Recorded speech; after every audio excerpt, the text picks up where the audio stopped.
what you want to do is communicate the value of the video. I would think of it as all this packaging, think of it as a dial where you're selecting what emotion you want the person to feel.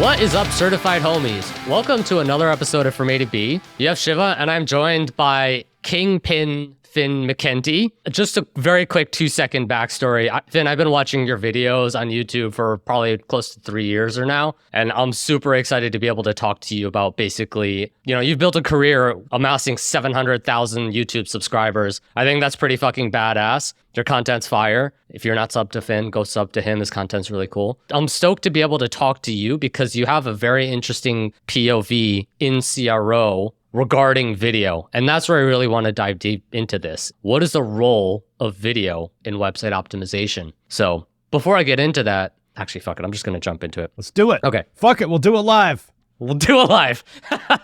First, let me just really quickly give you my resume for anybody listening and they're wondering why should I listen to this YouTuber about this stuff. So besides YouTube, which I've been doing since 2017, and I have about 120 million views on there, my career has actually been in like product design and marketing for like the past 20 years. So I worked at an industrial design agency doing stuff for, giant brands like Febreze and Swiffer and Tide and stuff like that. Worked as a designer for Abercrombie and Fitch, worked at a startup called Creative Live, which was online education for creative people. And now I'm partner in a company called URM Academy that does online education for music producers. And so the last 10 years, I've been like very focused basically on products where the core offering is people paying for access to video. So that's sort of, in addition to YouTube, that's sort of, I guess, my point of view on this. So to answer your question, what is the role of video in website optimization? The question you should ask yourself is like, what is your goal and how might video help me get there? But as one obvious example, typically one of the biggest challenges for any product is getting people to either use features that exist and either the people, users don't know about these features or aren't using them the way that you would like them to, they aren't using them fully, or getting them to consume content that is, it's basically the same thing. It's like getting people to use shit is typically the hardest thing. Building shit is hard. Getting people to use it is even harder, right? Totally. So I think video is obviously a great way to do that. One thing I really like is the idea of, rather than how a lot of people do things, is they'll give you, when you land on the product, you sign up for the first time during the onboarding flow, they'll give you a tour. Nobody likes these. You want to click through them as fast as possible because you're like, shut the fuck up. Let me use this thing I just paid for. Like, I got a thing to do. So, there's no hard and fast rules. We know we should always test things, blah, blah, blah.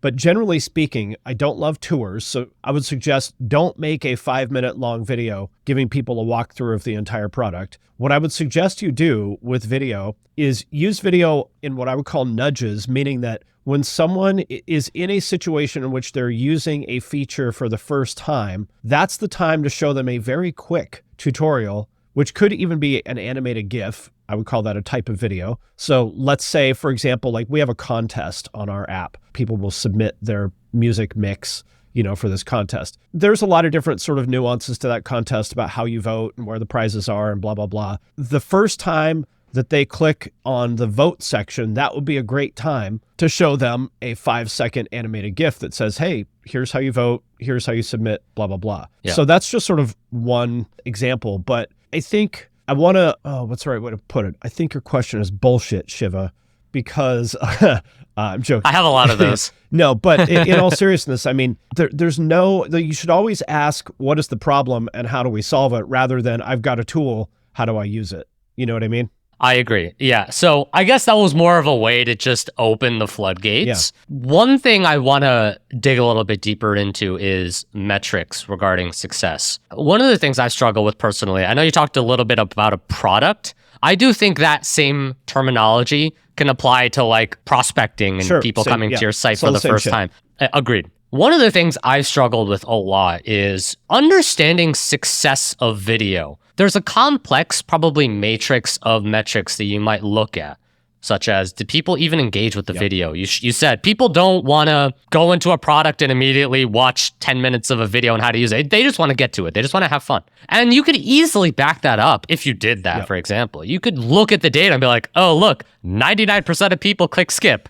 So that's a quick data point. On websites specifically, this is a problem I suffered with a lot, is people will say, the video's so cool. Everyone wants to watch a video. It's costs us hundreds of thousands of dollars to make. You put it on the website. There's like 7 people who click on it, and 7 of which were me testing to see if the tracking was working properly. Is it click tracking? Is it the time of engagement? Like, what would be your analysis for saying like, this video is good, or no, I don't think this video is going to be of high quality for users consuming Those are all good options, but what I would also look at is the correlation between the actual outcome you're trying to drive, because the outcome in most cases is not watching a video. That's not the actual goal. The actual goal is like adoption of a feature or, retention or something like that. So for example, for our app, we were looking at like our onboarding flow, and we looked at retention between people who watched at least 30 seconds of a video within their first session versus people who didn't watch a video in their first session. And the retention curve for the people who did watch a video in their first session was like 20% higher, which makes sense because our product fundamentally is you're paying for access to videos. So it makes sense that if people watch a video, they're going to be retained more. What is the actual business objective you're trying to achieve, and how does video engagement correlate with that? It's generally not going to be a clear-cut answer. You're generally going to find a correlation, and there's sort of an open question of correlation versus causation, blah, blah, blah. But yeah, I mean, people watching a video on its own probably doesn't have any inherent value. Yeah, agreed. It very much can correlate. Let's dig a little bit deeper into this. So obviously your product is, we want people to consume our videos. They're paying to consume the videos. What are some tactics you're doing? And I don't want to say this is like, we should just adopt this, but let's say we want to try and nudge people towards watching the video, because otherwise maybe they just see the video, they glance past it, they got banner blind to something else. What are some tactics you're doing to try and nudge people into consuming one, if not multiple videos? I mean, discovery is pretty much always the toughest thing. So I'll describe our core product just so everyone understands what it is. So the way it works is when you join, every month we have a different musician on, a different band will come on, and you get the actual multi-track files from that album. And these are like big bands like Fall Out Boy and Nickelback and people like that. They're, so like cool. Legit huge bands. So to have access to those multi-tracks is, before we did that, it was literally impossible to get them. That's pretty cool. You get that at the beginning of the month. And then at the end of the month, the producer who actually mixed the album will come on and do a live stream where they show how they did it.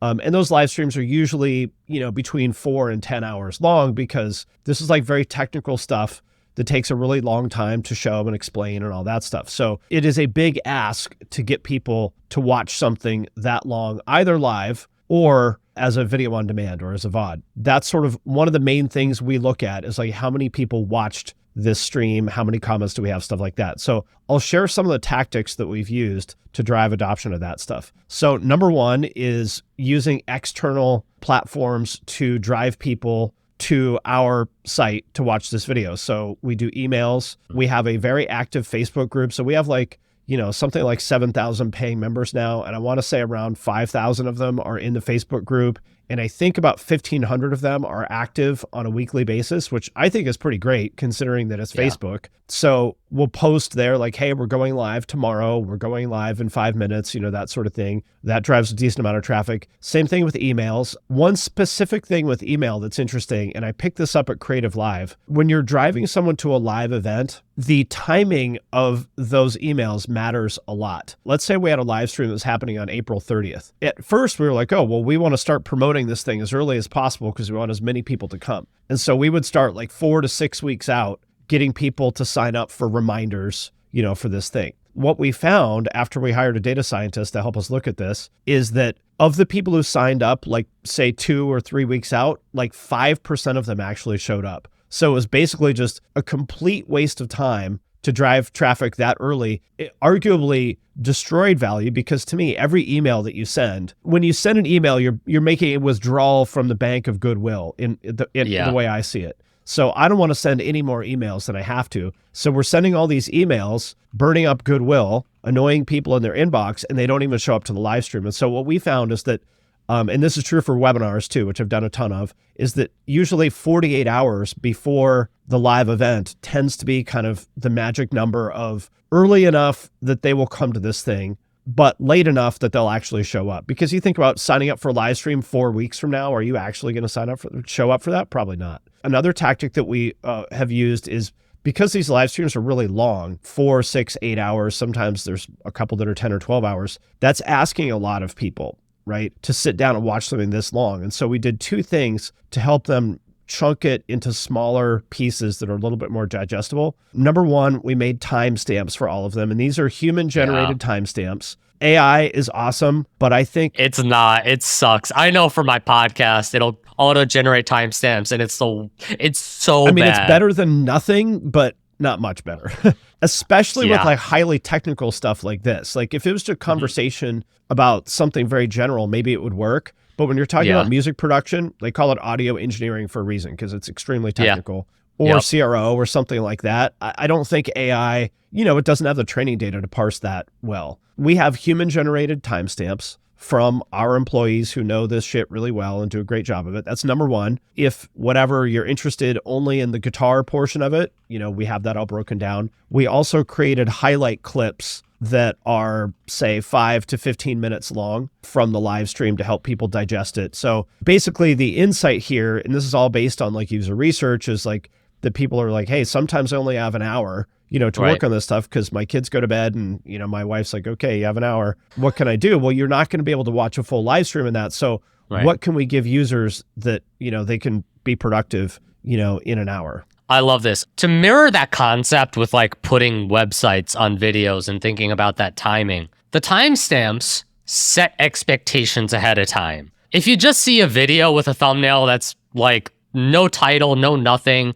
there's a psychology behind it that, you might have less people click it overall, perhaps, but the quality of people who do it will be higher. I do this with podcasts, just anecdotally speaking. If I go through a podcast and I see no timestamps in a very shitty AI-generated description, I'd be like, I don't know if I necessarily want to check out the episode. Versus if it's like, we talked about these things, I might skip to that specific time point and really consume it. And I will continue to come back, and I appreciate that they set the expectations up front. That's interesting. That's another data point, right? Do you use the timestamps within these videos to like continue on content? Because I know YouTube, you'll see like in the video, they'll have like the popularity of the content, and like most people view this chunk of content a lot more than others. Do you use that mechanism to feed into your video strategy? I would love to. We don't have that capability just because, it's just a question of resources. But if I had 5,000 engineers like Google does, then I would love to have that.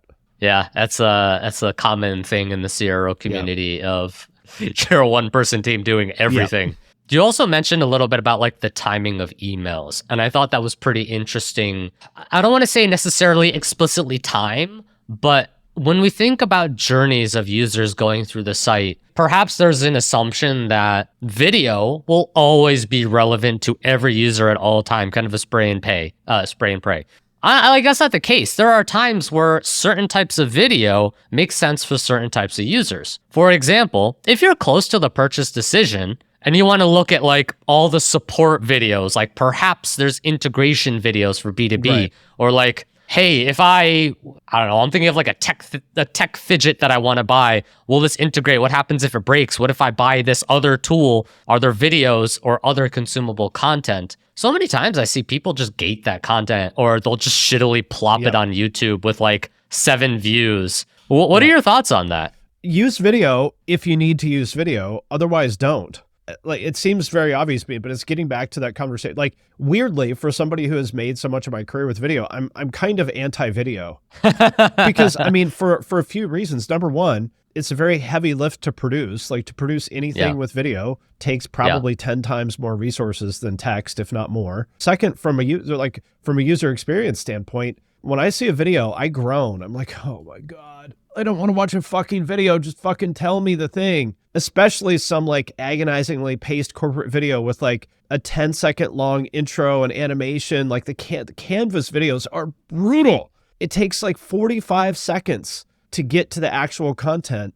And I know that I probably sound like a Zoomer or something like that, but like, I mean, 45 seconds feels like an eternity when you're watching a video, especially if you're busy. You're like, just show me how to use the fucking thing. And did this need to be a video? Probably not. With that being said, the cases where I think video is very useful is like for us, our content does need to be video because we're showing people doing things that relate to audio. And so it has to have this combination of audio and video, in which case, yeah, like it needs to be a video or audio and image, whatever. You understand what I'm saying? So you're talking about like showing integrations, like how to set up an integration. I think that is sort of a case by case, scenario of like, it might be better to just do it as a blog post with screenshots and text, because that's probably easier to parse as a user as opposed to having to like scrub through, oh, where was the part where he showed me how to do this video? Like, fuck, this menu, and you just want to throw your phone down. And like, it would have been better as text. So, or text and image. So go back to like, what is the problem you're trying to solve? And is video the best tool for that? If so, cool. But the idea that like, as you mentioned, I think there's a lot of people that sort of have this unstated assumption that somehow video is like inherently better than, text or images, I think is totally false for lots of reasons. So let's just say you are the CRO and there's a component of a video that leadership's just pressuring you. We have to get video, and you're the lowly CROs doing their best. And you're like, all right, well, we know that there's 2 people clicking on this video, but they want to get video on the site. They think video is the thing. So you're kind of in a rock and a hard place. You have to do your best to try and optimize for video. I'll tell you my answer to this. I didn't even ask the question and you already know the answer. Do whatever the stakeholders want. Yeah. That's my answer. Yeah. I mean, it's depressing and probably accurate. Do whatever the stakeholders want, get your paycheck and move on. Figure out other ways to optimize, I guess. Yeah. But what's ask a question. I'll give you my less cynical answer. So in this case, right, where they're saying we want video on the site, let's just say it's the homepage, they want interactivity, they want video. We talked a little bit about this in the timestamping, right? It's setting these expectations. It's trying to hook people in to try and get them to click. Yep. And this is something I do a lot. I'm trying it. I'm trying to have fun with it. I don't know if it works or not, but I'm trying it, which is like clickbait thumbnails, the type of like Mr. Beast style thumbnails, which look at any of your videos, you do the same thing. Right. And I love it. It's great. But it does hook people in. It does work. I guess is there anything to it? Have you actually A/B tested thumbnails like that? Like on YouTube in particular or on our product or any of that. And I'll say, just like, to be clear, when I say A/B tested, I don't mean literally run an A/B test with thumbnails, but more just like validated that's something we're going through. So there's a couple things to keep in mind. Like, I'll refer to all of this as the packaging around your video, which on YouTube is the title and the thumbnail, which works together to sort of communicate what the video is about. On a website, it could be the text surrounding it, the title of the page. It could be the subject line of the email that you're using. Like, so let's just talk in general about the packaging around the video, which is going to, the specifics are going to vary depending on the context. What you want to do is communicate the value of the video. I would think of it as all this packaging. Think of it as a dial where you're selecting what emotion you want the person to feel. That could be like desire, meaning desire to achieve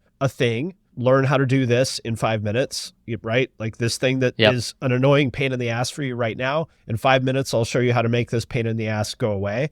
That's sort of an obvious one. Fear is another, emotion that people use a lot with video, is like, hey, if you don't use this, you're fucking up. Probably in the case of business, maybe this is less common, but things like amusement or, right? I mean, like, it should be more, because so many people in B2B have sticks up their asses that they have to talk about. The future is here and all this bullshit. Please tell me why having fun or creating fun content would ever negatively affect your business?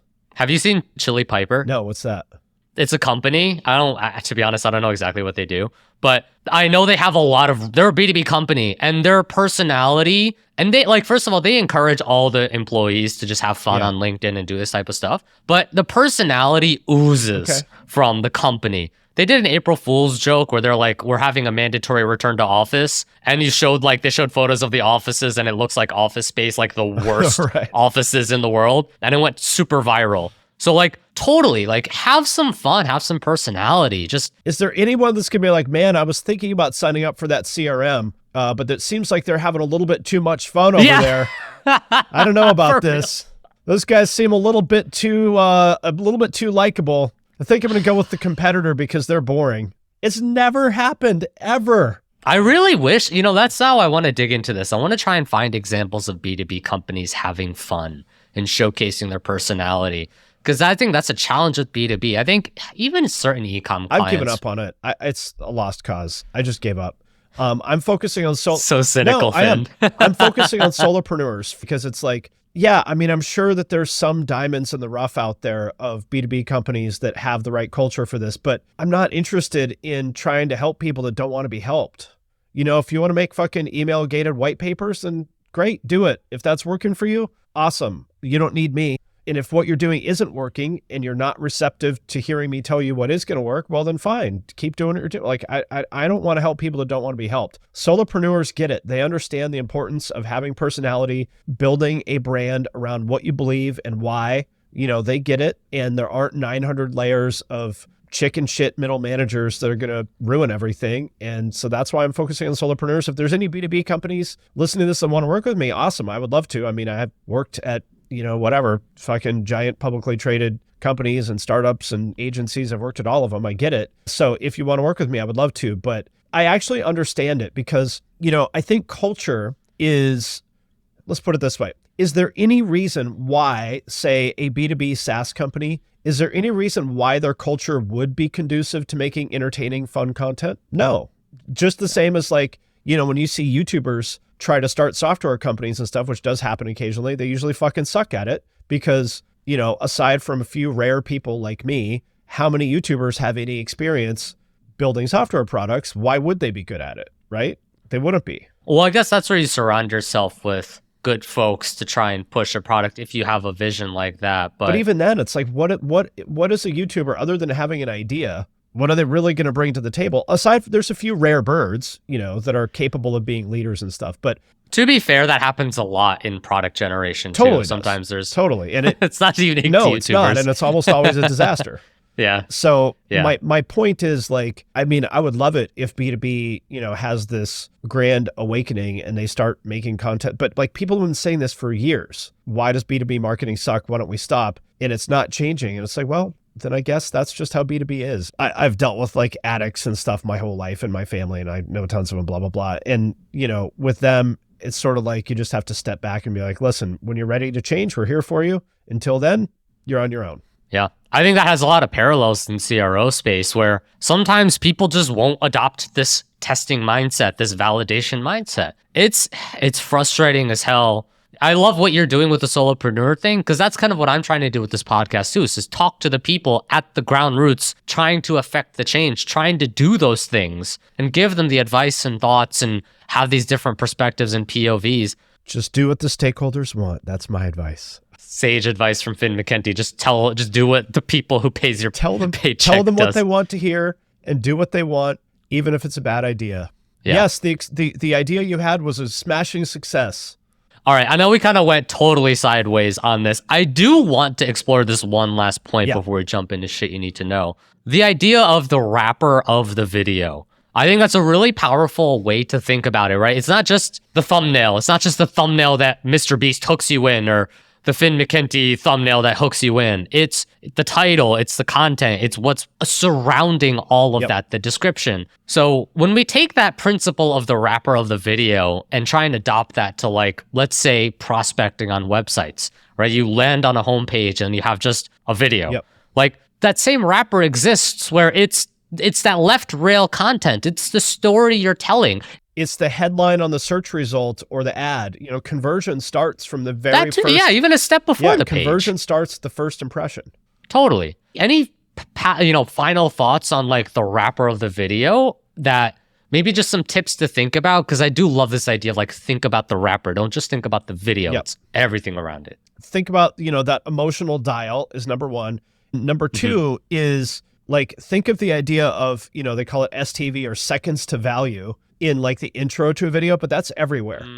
That's everywhere is like, give me the value immediately. Like, YouTube is such a ruthless meritocracy that like every YouTuber has had this, because it's essentially everything on YouTube is CRO at scale. It's because every moment of every video, and it just, you have no choice but to do what the audience wants as expressed by their actions, which you see because YouTube Studio has amazing analytics and stuff. And so you will get pounded into submission of delivering value to your audience as quickly and frequently as possible, because if you don't, you die. And I think that's great. You have to be ruthlessly data-driven on YouTube. Yes, you do. And it is humbling.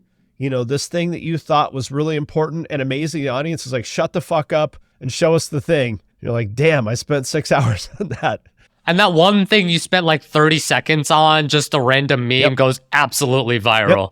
Yep, it is what it is. And that, you know, going back to CRO, it's sort of this weird paradox of like, you know, because there's so many times that experiments either end up being inconclusive or confirm, you know, or the result is totally counterintuitive. And you're like, am I just a monkey? Like, throwing random variables into this and just collecting the results. Like, what do I know? Do I know anything about anything? Yeah, it can be very humbling that the thing you have the most confidence in, you run the test and you're like, oh, I'm an idiot. Yeah, it's humbling. And YouTube is the same thing. You know, so many videos where you're sure this one's going to be a hit and it's not. And like you said, the other one that you just barfed out in 2 seconds is the hit. And it's like, well, it is what it is, you know? One last question for you. I really need to get into the YouTube game. I'm probably going to take your sage advice and start doing it, but I need to just have the time to video edit. It's my own fault. Anyway, does YouTube actually enable you to do CRO A/B testing? Like, can you actually test thumbnails? Can you swap out video? Like, can you test out anything there? As of now, no. There's a feature that's in beta for split testing thumbnails, and it'll allow you, I think you can do 3. I'm not sure. I don't have that feature enabled on any of my accounts, so I'm not sure. But no, there's not split testing in the way that you would expect. I don't know, like we used to use Optimizely. I don't know what sort of the current tool. Yeah, but it doesn't, it's not like that. I wish it was, but it's not. And I can understand. I mean, technically, when you're talking about the scale they're operating on, it's not, you know, when you're rolling something out like that affects 2.7 billion, you know, mouths, that's no joke. So I get it. I get it. On the flip side, man. So like, you think about marketplaces and YouTube, like eBay. If I could A/B test me selling shit on Amazon, I think Amazon's starting to roll out some A/B testing capabilities for sellers. Man, that would be so powerful. But the flip side is people don't understand the testing, so they really have to guardrail and walk people through. Otherwise, everyone's going to be split testing 12 different images, 12 different titles, 12 different descriptions. Call it after 1 hour and then move on. Right. Cool. All right. Well, I think that's a pretty good wrap for that first section. Kingpin Finn McKenty, what is it time for? It is time for shit you should know. There we go.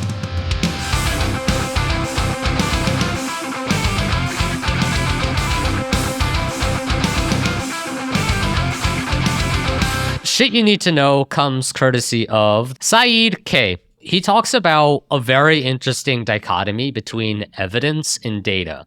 Like, how do you phrase them differently? So I'll just quote from him for what the words that are coming out of my mouth right now are, which is, I now use the word evidence instead of data when asking product managers about their decisions. What evidence do you come to that decision? It's a very hostile question, but okay. But I think it's interesting. Yeah. You're right. You're right. That is kind of hostile. What is your evidence? Yeah, as a PM, I'd be like, all right, fuck you too. Why don't you just tell me you don't want to do this?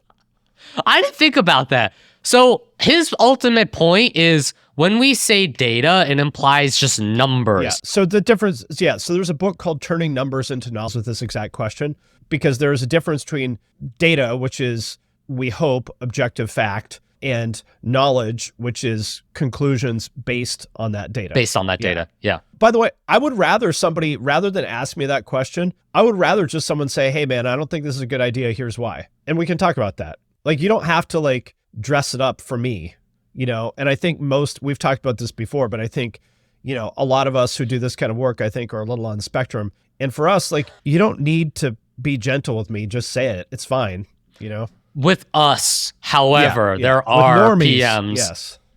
Yes, the other people you might actually have to be sensitive. Yes. So if you come to, you're right. If you say, what evidence did you come to, what evidence did you have to come to that decision would be hostile. Yeah. It's interesting that data feels less disarming, but the ultimate point of, it's an interesting thought. Like, do you talk to people about what's the evidence? Because like the evidence might be you talked to someone. Yeah. I'll tell you how I address this. If that's sort of the question here is, I will say, here's what I recommend we do. Here's why I recommend that we do it. And then I will discuss a few alternatives and explain why they might be true.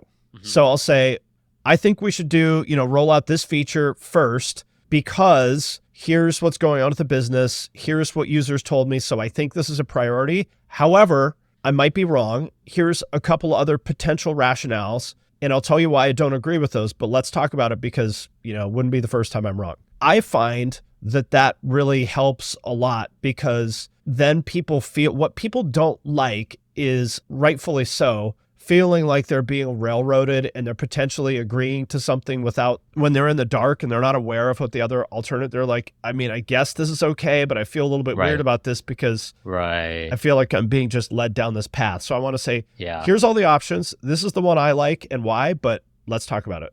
Yeah, I think that makes sense. It's, don't necessarily force them to drink the water, but give them the options, show them the available options. Yeah, and sometimes they'll be like, and I like to list all my assumptions. Like, here's why I think this is true. And sometimes they'll be, sometimes they'll change my mind, well, actually, I know that you said this is what's going on with the business, but really we could borrow some money to do this instead. And I'm like, okay, well, if that's true, then that's no longer a priority. Then let's do this other thing instead. I think that makes a ton of sense. I do think the mindset shift of evidence versus simply presenting numbers makes sense. As much as you should do both, to be honest. The evidence includes the presentation of the numbers, but it's the extrapolation beyond that. I think we talked about this, but like one of the things that I think, data-driven people, quote unquote, do a lot, which is really bad, is there's a guy named Avinash Kaushik who has this term of customized data pukes. Like, this is terrible communication. Like dashboards that are just full of shit or PowerPoints with graph, like this is not persuasive. That's not evidence. That's a customized data puke, and it's not persuasive to anybody. It's annoying, if anything.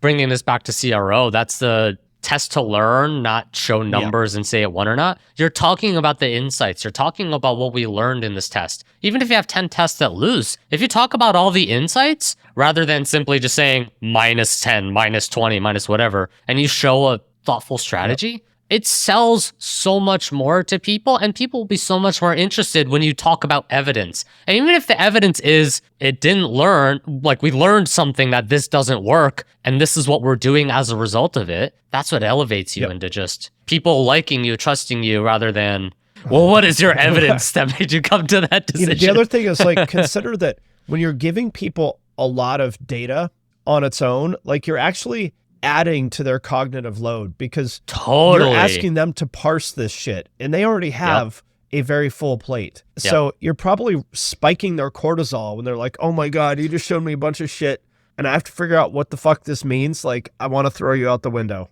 Why don't you tell me what it means, motherfucker? Yeah, it's your job. Yeah, you tell me. Yep. And then if they make shitty decisions off of that, then that's their fault. Yeah, you deal with it. All right, well, that wraps up for another episode of From A to B. Thank you, Kingpin Finn McKenty, for joining. Where can the folks find you? FinnMcKenty.com is the best place to find me right now. The thing I'm focusing on more than anything else is helping people grow their business with YouTube. Like I said, my focus right now is on solopreneurs, but if there's anybody, that's running a company that wants to talk, I'd be happy to. That's the best place to find me. Finn McKenty absolutely has a track record of success, so definitely reach out to him for... Well, yeah, and you learned from the failure. That's right. That's how I like to spin it. Cool. Cool. All right. Thanks for joining, Finty. Holy Finn. What's it like? Do you know the movie I Love You, Man? Where he's like, it's like, I'll see you later, Jobin. And he's like, why did I say that? It's just my brain is just not working. It's just at functionally off. So I just try it. You're right. I think we're all on the spectrum. My brain just works at like, how can we optimize? Finty, that's your name. Just move on. Yep.